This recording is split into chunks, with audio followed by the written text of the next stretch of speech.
Lahore defence میں تبلیغی جماعت چلی گئی، تبلیغی جماعت چلی گئی تو وہاں پر جا کر کے دروازے کھٹکھٹائے، باہر نکلا کرنل، اس کی آنکھیں سرخ ہو چکی ہے، کرنل صاحب نکلا اور بلوچ نے اس کو فوراً پہچان لیا، چور تھا، ڈاکو بلوچ تھا جو کہ تبلیغی جماعت میں مسلمان، انہوں نے کھٹکھٹایا، کرنل باہر نکلا، کون ہو؟ کہنے لگے تبلیغی جماعت، بھائی مسجد جماعت ہماری آئی ہے قریبی مسجد میں، بھائی اللہ راضی ہو جائے آپ 5 منٹ تشریف لائیں، ہم غریبوں کی بات سن لے۔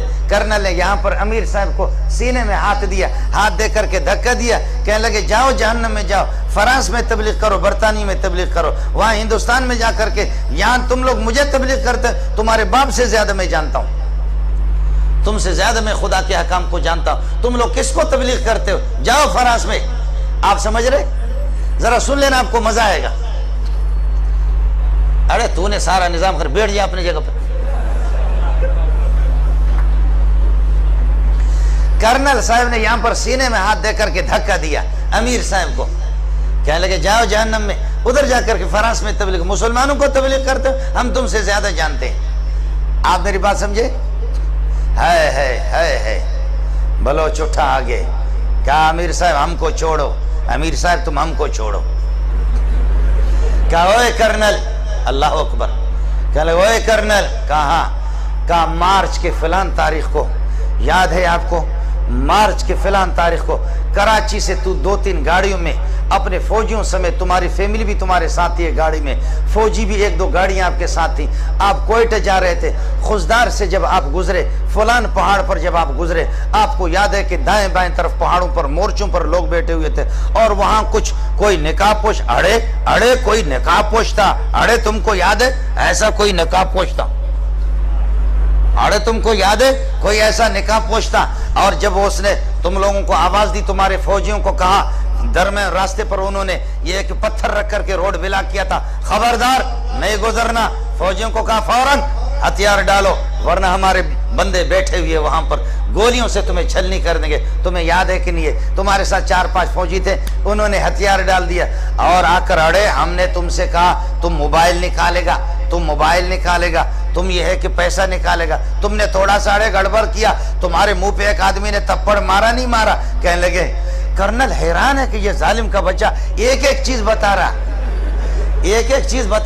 کہنے لگے اڑے تمہارے منہ پہ کوئی تھپڑ مارا نہیں مارا؟ کہتے مارا، کہتے اڑے وہ ہم تھا، آپ سمجھ رہے؟ وہ کہتا کہ کیا بھئی، اڑے وہ ہم تھا، اس وقت تو بدماش تھا، تجھ سے بڑا بدماش میں تھا، تیری جرت میں نے دیکھی، تو قسم اٹھا، تیرے آنسو آ رہے تھے نہیں آ رہے تھے؟ اللہ اکبر، اللہ اکبر۔ اللہ نے کرنل کے دل کو فوراً بدل دیا۔ میرا خالق ان قلوب بنی آدم بین اصبع الرحمن یقلبها کیف یشاء، ابن آدم کے دل سارے میرے خالق کے دست قدرت میں ہے، اللہ جیسے چاہتا پھیر دیتا ہے۔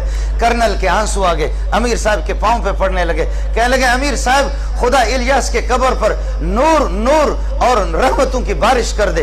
الیاس کیسے؟ اس قسم کے بغیرت اور ایسے جانور بلوچوں کو بھی تم نے مسلمان بنا دیا، خدا الیاس پر رحم کرے۔ اس قسم کے ذلیل بلوچوں کو، اس قسم کے ڈاکوؤں کو تم نے، اللہ اکبر۔ کرنل نے کہا میں تم سے معافی مانگتا ہوں، وہ کرنل ٹھیک ہو گیا، لیکن کرنل چلتے چلتے ان کا دوست تو ہو گیا، کہنے لگے تمہاری بات واقعتاً ایسے جانور کو اس ظالم کے بچے نے میری بیوی کے سامنے میرے منہ پہ تھپڑ مارا، اس ظالم کے بچے نے ہمارے جیب بھی خالی کی 5 روپے بھی نہیں چھوڑے۔ قربان جاؤں الیاس کے قبر پہ، قربان جاؤں کہ ایسے لوگوں کو ہم لوگ فوجی لوگ قابو نہیں کر سکے۔ شاباش ان کو تبلیغیوں نے ان کو کنٹرول کر لیا۔ پھر کرنل نے تھوڑی دیر کے بعد مذاق کیا، کہتے اے بلوچ کا بچہ، اڑے تمہارا باپ یہاں سے جائے گا، ابھی میں فوجیوں کو فون کرتا ہوں تم کو پکڑ کر کے تم کو الٹا لٹکائیں گے۔ تو کیا کہتے ہیں بلوچ کا، اڑے تم فوجی کو فون نہیں کرے گا، ہم تمہارا گلا دبائے گا۔ آپ سمجھ رہے نہیں سمجھ رہے؟